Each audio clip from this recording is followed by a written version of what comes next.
Nada más. ¿Se entiende bien? ¿Alguna duda con esto? ¿Vamos bien todos?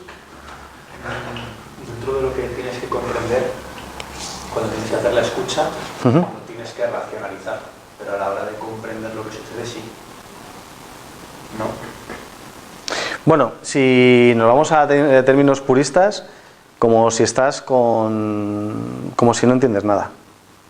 O sea, realmente, el hecho es que tú haces, de fondo al final, es como, no tiene tanta importancia como parece. Es mejor así, porque además te da más seguridad, te ven de otra manera y ya es otra historia.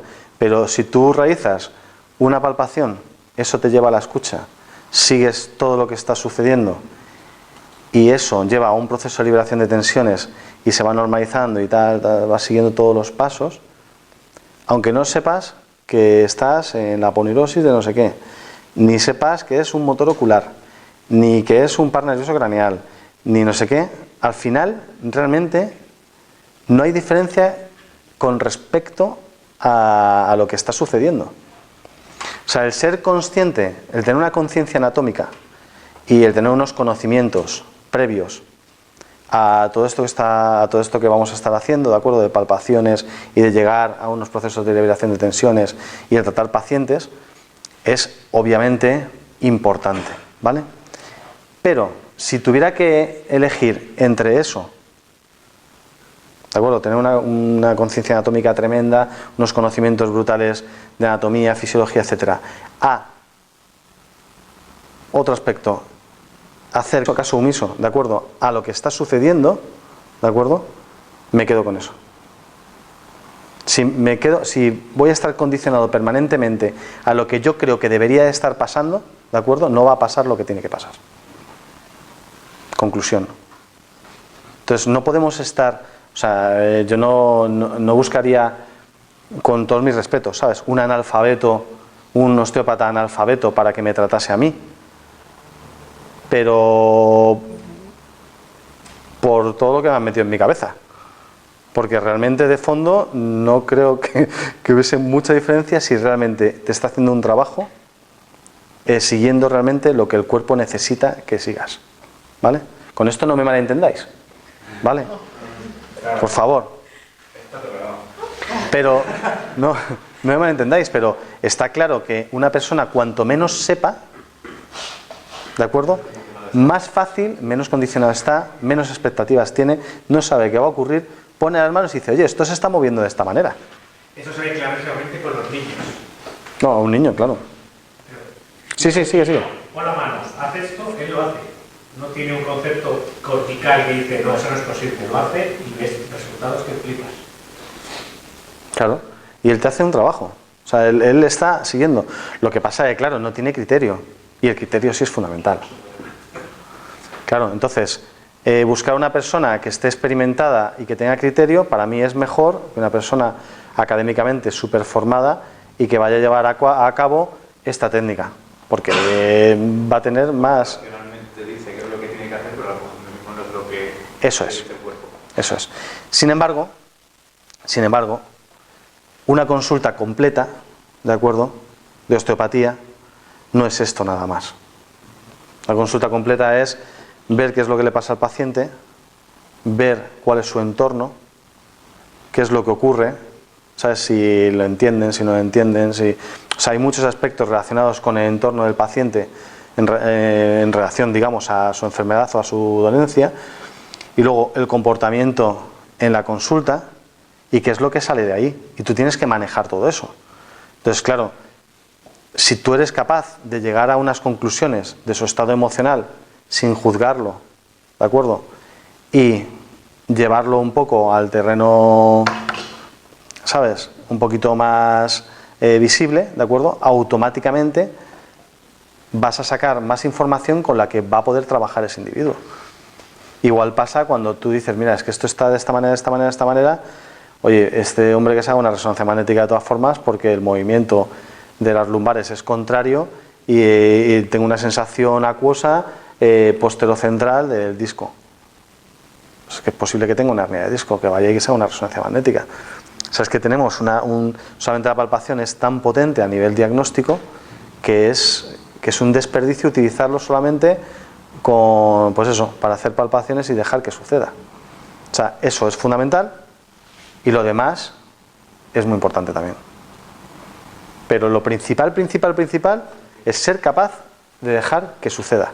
Yo voy por el de decir, tengo una sensación posterior-central acuosa que lo identifico con una hernia.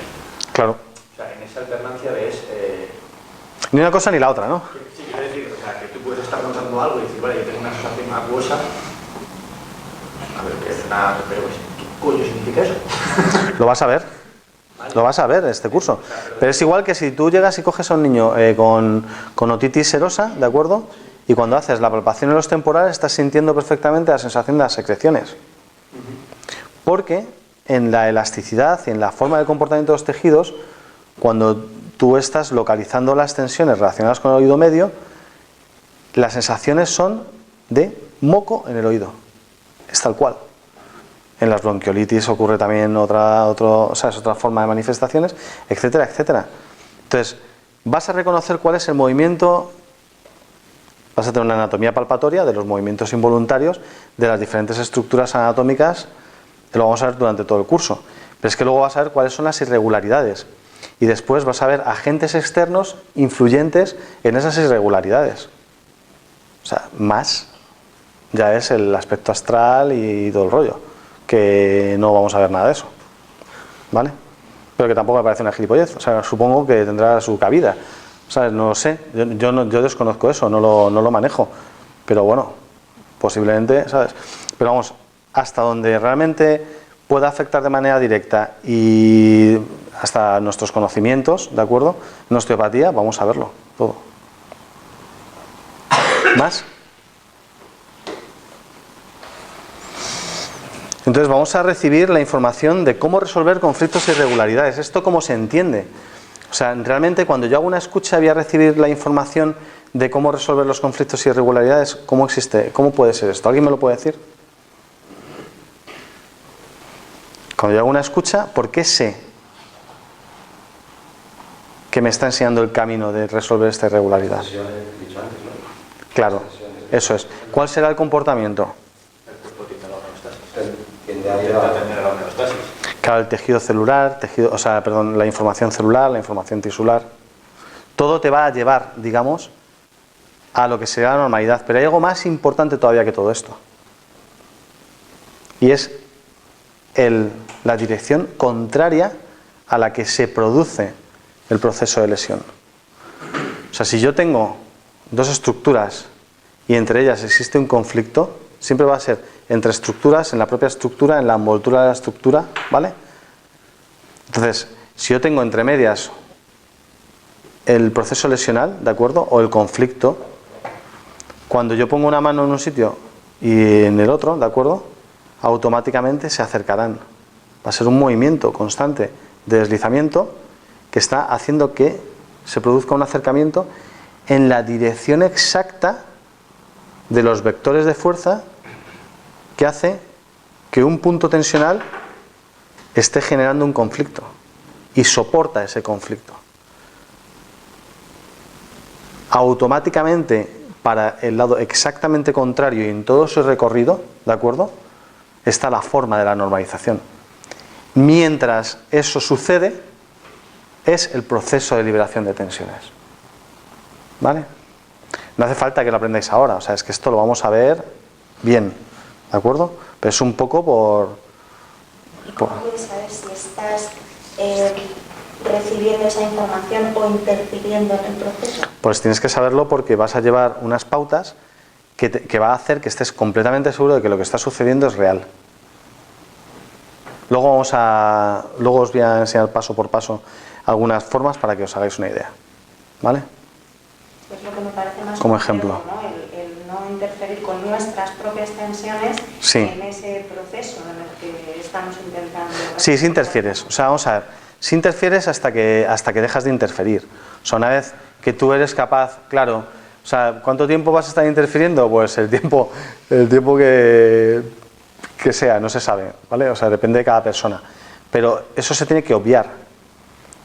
Es como, pues mira, cuando seas capaz de hacer una escucha del sacro con un paciente en supino y tu mano en el sacro, y dejes de sentir que te está aplastando la mano, ¿vale? Y tu mano forme parte del sacro, habrás dejado de interferir en la maniobra. Esto es un ejemplo solo, ¿vale? Pero hay otros ejemplos también que podrían servir. ¿Eh? Los bebés cansan bastante más, yo creo. Depende, bebés o niños. Depende, uf.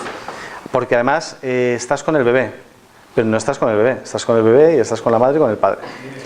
La presión es brutal, porque además, aunque algunas cosas son incluso procesos madurativos normales, que en esa alteración el bebé está sobrepasando los límites de la tensión familiar, como en un cólico del lactante o un reflujo o algo así, claro, tienes la presión de que ahí, aunque tú realices muy bien tu trabajo, hay unas inercias generadas por el propio proceso madurativo, ¿de acuerdo?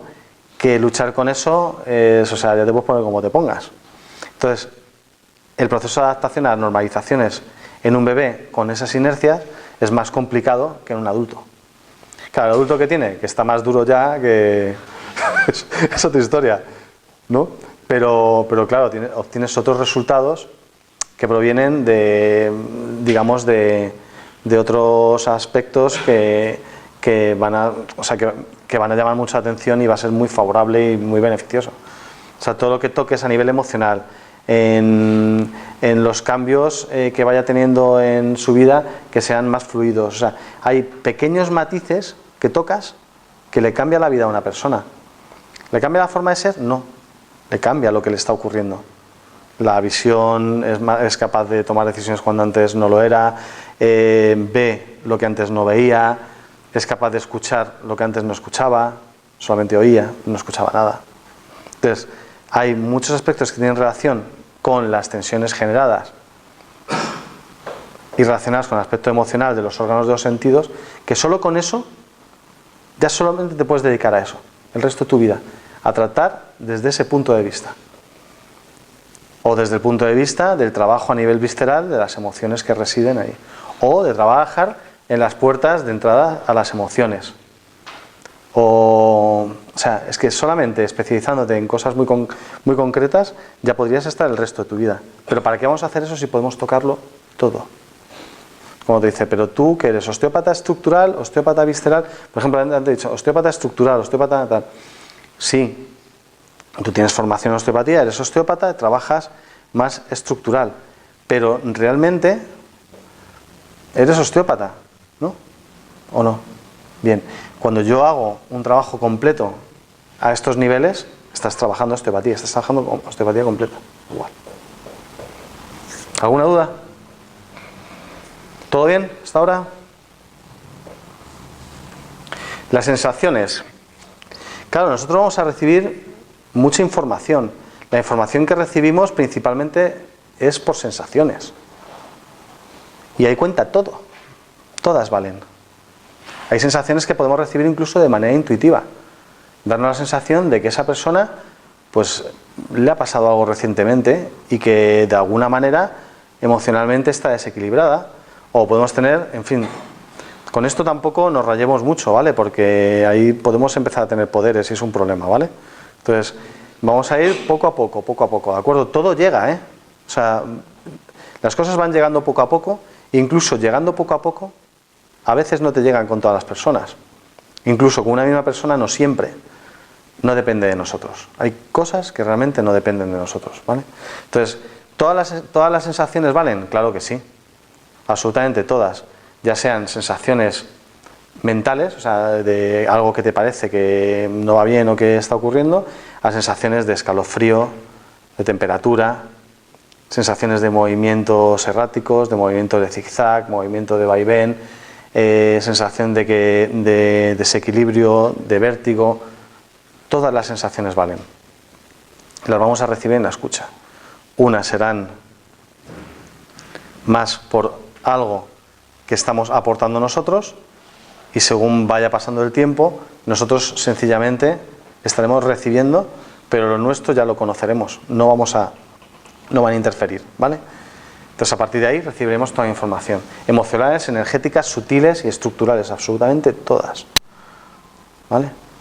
Imaginaros que porque hay muchas formas de empezar un tratamiento o de empezar a trabajar con una persona con este concepto, pero, o sea, y si yo me pongo en un momento dado con las manos en los hombros, ¿vale? Luego vamos a hacer un ejemplo, resulta que me va a llevar, a lo mejor automáticamente noto que una mano se desliza hacia abajo, se va. Entonces yo puedo ir con la mano hasta donde me lleva y llegar hasta donde me ha llevado. Y una vez ahí, a ver qué es lo que me quiere enseñar. O puedo encontrarme que estoy con las manos en los hombros y que un hombro empieza a moverse, ¿no? O puedo notar que mi mano es rechazada. Puedo notar, o sea, hay infinidad de formas de manifestación que tienen que ver realmente con lo que está sucediendo en esa zona. Esa zona se puede ver afectada por otra zona, se puede ver afectada por sí misma, se puede ver afectada por sí misma por un aspecto muscular, por un aspecto estructural óseo, por un aspecto, puede haber diferentes aspectos, ¿vale? Pero al final siempre va a haber una forma de manifestarse y esas iremos reconociéndolas, ¿de acuerdo? La actividad, la forma y comportamiento de los movimientos, ¿de acuerdo? Lo que estamos hablando. Y luego también depende de la disposición en el espacio de cada estructura, que será la que nos está indicando cuál es su situación actual. O sea, por ejemplo, si yo hago una escucha en el cardias o en el estómago, en un bebé o en un niño con reflujo, el cardias va a subir hacia arriba, va a generar restricción, con lo cual no voy a poder bajarlo, y va a haber un bucle ascendente generando constantemente en sentido ascendente. La disposición en el espacio más alta, el comportamiento de movimientos determina lo que está ocurriendo, ¿vale? Un adulto con una migraña, no en ese momento, no tiene por qué tenerla, puede tenerla, ¿de acuerdo? Pues le dura 3-4 días, está 5 días bien, le vuelve a pegar, está un mes bien, le vuelve a dar, ¿vale? Una compresión sutural, una compresión vascular. Yo pongo las manos en el frontal, se deslizan hacia el occipital, a su vez hacia el agujero rasgado posterior, zona vascular. Zona vascular que el 85-90% de la sangre que abandona el encéfalo lo hace por ahí. Es el agujero rasgado posterior. Entonces, esa zona del lado derecho está acercándose permanentemente, generando un bucle tensional, ¿de acuerdo?, en la zona vascular que está generando o la migraña o parte de la migraña, porque luego se habrá cronificado por otros aspectos que tendremos que ver ya con un restablecimiento facial, con un restablecimiento general de todo lo que acompaña a ese proceso lesional, que son secundarios y terciarios. Con lo cual tendremos la forma de comportamiento de los movimientos y las llamadas de atención principalmente que me lleva al occipital, la forma en la que se está, y luego la disposición en el espacio, ¿de acuerdo? Cómo está en el espacio esa compresión tensional. Son parámetros fundamentales que tienen que ver con esto, ¿vale? Luego los mecanismos de información, diferentes maneras de informarnos su estado actual. Es que podemos utilizar muchas formas, o sea, desde la propia kinesiología, ¿de acuerdo?, para descartar una cosa u otra, ¿de acuerdo?, hasta sencillamente, que también por supuesto lo veis en clase, cómo el cuerpo se inclina hacia un lado o hacia otro, hacia adelante, hacia detrás, si la lesión es anterior, si la lesión es posterior, si es lateral en rotación, o sea, el cuerpo se va a comportar, ¿de acuerdo?, condicionado por su proceso lesional. O sea, si hay un paciente con una lumbalgia, ese paciente es una lumbalgia. ¿Tú quién eres, Foneto? No, tú eres lumbalgia. Porque, aunque lo que a ti te duele la lumbalgia, eso está muy bien para cuando vas al médico. Porque tú le dices, es que me duele aquí, aquí y tal, me coge todo esto y tal. Ah, lo que tienes es una lumbalgia. Coño, ya, qué bien, pues ya sé lo que tengo. ¿Sabes? Pero claro, es decir, es dolor lumbar. Ha dicho que le duele las lumbares, el médico le ha dicho que tiene lumbalgia, o sea que fenomenal. Entonces, sin ánimo de meterme con nada, ¿vale? Pero es que es un poco todo. ¿Eh? Hasta ahí estamos todos de acuerdo. recuerdo hasta el diagnóstico en latín. Eso es. A partir de ahí, no es que sea una lumbalgia, o sea, el comportamiento estructural, ¿de acuerdo? Lo que más llama la atención y la vía de escape, ¿de acuerdo? Y lo que realmente está, digamos, donde la punta del iceberg, ¿de acuerdo? Es la lumbalgia. Pero eso no es nada comparado con lo que ha sido todo el proceso lesional hasta que se ha producido la lumbalgia. ¿Eso qué significa? ¿Que no trabajo la lumbalgia? ¿Me voy a la ATM o me voy a no sé dónde? Podría ser una forma de trabajar. De hecho, es fácil que pueda pasar. No significa que pase de la lumbalgia y no trate la lumbalgia, la voy a trabajar. O sea, desde el foco máximo, desde la máxima expresión de ese proceso lesional que es la lumbalgia, yo voy a poder ir normalizando todas las lesiones secundarias y terciarias. Pero para llegar al foco real de la lumbalgia, lo encontraremos cuando nos indique exactamente cuál es su actitud, ¿de acuerdo?, hacia la lumbalgia. Y es todo lo contrario que atrae a la lumbalgia. Es el punto de tensión de todo lo contrario.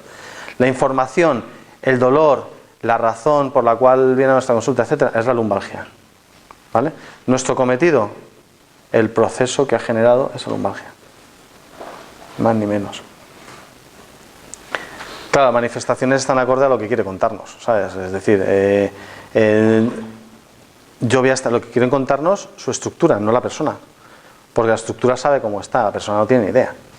O sea, realmente yo no sé cómo está, bueno, sí sé cómo estoy en algunos aspectos, pero vamos, obviándome a mí mismo. Es decir, tú puedes saber, tú no sabes cómo está tu hígado, pero tu hígado sabe perfectamente cómo está. O no sabes cómo están tus pulmones, pero tus pulmones saben cómo están. Entonces, te voy a preguntar a ti, preguntaré a tus pulmones o preguntaré a tu hígado. Es lo más razonable, ¿no? Pues esto es igual, entonces las manifestaciones están acorde a lo que nos quiere contar. Si realmente el soporte de tensión que mantiene la lumbalgia está en una zona, ¿de acuerdo?, donde hay una serie de intereses emocionales, por la causa que sea, ¿de acuerdo?, porque hay un depósito extra más de lo normal, porque siempre hay un componente emocional. Pero aquí hay algo más, ¿de acuerdo?, que podemos profundizar más. Ya te puedes poner como te pongas, ya le puedes dar masaje, ya le puedes pinchar punción seca y ponerle una vela y lo que quieras. Que o trabajas directamente el componente emocional que soporta y que mantiene y que alimenta esa lumbalgia, o no hay nada que hacer. Además, las fases agudas son muy fáciles de resolver. Eso no es un problema. Una fase aguda se resuelve, que te crees tú que se ha resuelto, pero lo que ha hecho ha sido dispersarse en el resto del organismo, ¿de acuerdo?, manteniendo todavía esa lumbalgia. Como esa lumbalgia diga de insistir, digo lumbalgia, digo migraña, colon irritable, o sea, cualquier tipo de proceso que tenga que ver con una disfunción mecánica, ¿de acuerdo? Si hay un componente emocional que no se está trabajando y que de alguna manera está generando depósitos extra, olvídate, no hay nada que hacer. Pero independientemente que vaya al psicólogo y que le va a ir muy bien y que posiblemente pueda dar con puede ayudarte con este problema, ¿de acuerdo? Aquí nuestro trabajo lo más potente es la conexión que hay en el componente emocional y mecánico. Entonces, en cuanto que tú estás en el punto de tensión exacto que soporta el aspecto emocional con el mecánico, ¿de acuerdo?, en ese recorrido y en esa zona y dispuesta en el espacio de esa manera, ¿de acuerdo?, es donde está la información que te dice la razón por la cual existe esa lumbalgia, ¿vale? Y tú eres quien tienes que negociar con eso. Tiene que estar de acuerdo contigo, ¿de acuerdo?, para que eso se disperse y se libere. Si tú no trabajas con esa información, no vas a poder resolverlo. Por eso no siempre eres la persona adecuada en un momento dado para ese paciente, aunque si te llega a ti por algo será. No siempre es el momento y desde luego tiene que ser cuando todo se propicie para ello. Y esto no son excusas, ¿de acuerdo? Como decía Picasso, a mí el ingenio siempre me pilla trabajando. O sea, yo tengo que estar en el momento, tengo que estar ahí y tengo que ver la forma, ¿de acuerdo?, en la que entra, ¿sabes?, y en la que me va a dar más información.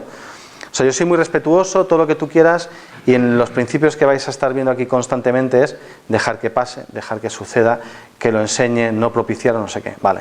Una vez hecho esto y sabido y tenerlo claro, ahora sí vamos a ver qué pasa, vamos a entrar, vamos a hacer. O sea, muchas veces necesita un poquito tirarle el aire. O sea, a ver, vamos a tirar a ver de aquí qué es lo que vamos sacando. Pero claro, una vez que entras en esa dinámica y ya corres el riesgo de que se abra la caja de los bichos, ¿de acuerdo? Ahí puede salir de todo. La caja de Pandora, ¿vale? Hay que manejar eso. ¿Qué es peor, dejarlo como está o abrir la caja de Pandora? Déjalo como está. Vale. El psicólogo, por norma general, si es la primera vez que lo ve, es más fácil que abra una caja de Pandora que está fuera, ¿de acuerdo?, de lo que realmente es el proceso de la lumbalgia que tiene. Le va a venir muy bien para todos sus aspectos, pero a nosotros ha venido para resolver un proceso osteopático que le está limitando la mecánica, que le está provocando dolor y que le está complicando la vida. Nosotros no somos los psicólogos, pero sí que vamos a unificar el componente emocional con el mecánico y vamos a resolverlo. Y eso, al final, está influyendo a muchísimos aspectos de su vida y le cambia todo. Por ejemplo, es que hay tantos ejemplos, no sé cómo poner. Veo a un paciente con los temporales asíncronos, con sensaciones de desorganización tensional a nivel de los temporales, los parietales acompañan a los temporales, o sea, hay una inestabilidad, ¿de acuerdo? Luego, cuando voy a normalizarlo, el resto del cráneo no es capaz, ¿de acuerdo?, de adaptar esas estructuras al resto del impulso rítmico craneal con sus movimientos principales, organizados, armónicos, con una cadencia y ritmo normal. Entonces, ahí ya automáticamente puedo estar encontrando con una persona que es inestable, que ha perdido referencias, que no es capaz de estabilizarse ni de prestar atención a lo que se le está diciendo. O sea, hay un montón de aspectos relacionados con la información que te está dando solamente por la forma en la que se está moviendo y la zona donde está ocurriendo, ¿de acuerdo?, que tiene que ver con otros aspectos suyos, ¿vale? Los temporales directamente relacionados con los ilíacos, el occipital directamente relacionado con el sacro, los parietales con el sistema visceral, con la cúpula diafragmática. O sea, pum, pum, pum. Entonces,